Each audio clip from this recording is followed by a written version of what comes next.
tikman kung pwede na yung lasa niya. At ilagay na natin yung ating nilagang munggo. Ayan, munggo. Munggo. Ayan, at inilagay ko na nga yung mangas. Nilagay ko siya ng tubig, asin, at atin pakukuluan ng mga ilang minuto. Lalagyan siya natin ng pork nor cube. Chicken cubes yung ginamit ko.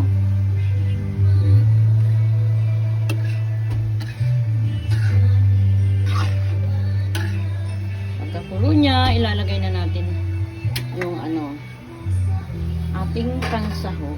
Atin muna siyang takpan. Yan, ilagyan ko siya ng siomay kasi may tira kami kaninang umaga. Akin na rin isinahog at ilalagay ko ng ating pansahog na dilis. Yung maliliit lang siya na dilis. Akin muna siyang ginisa, yung dilis, para hindi siya malansa.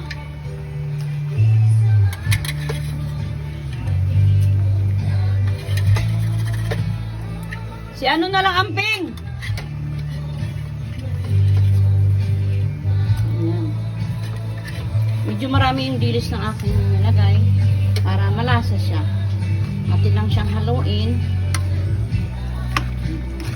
Haluin lang natin siya.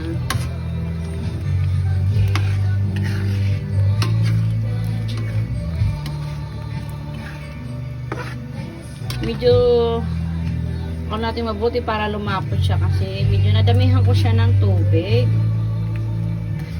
Anyway, yung munggo habang tumatagal naman, di ba, pag malamig na ay lumalapot siya.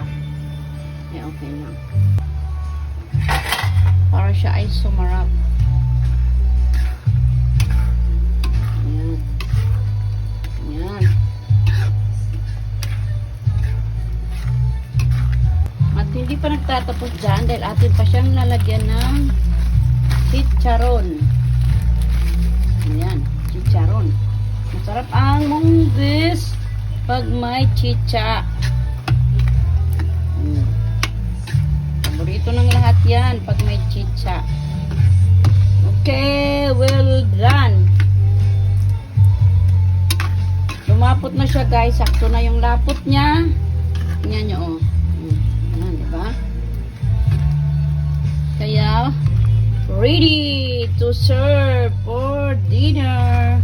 Partneran siya na fried mangas.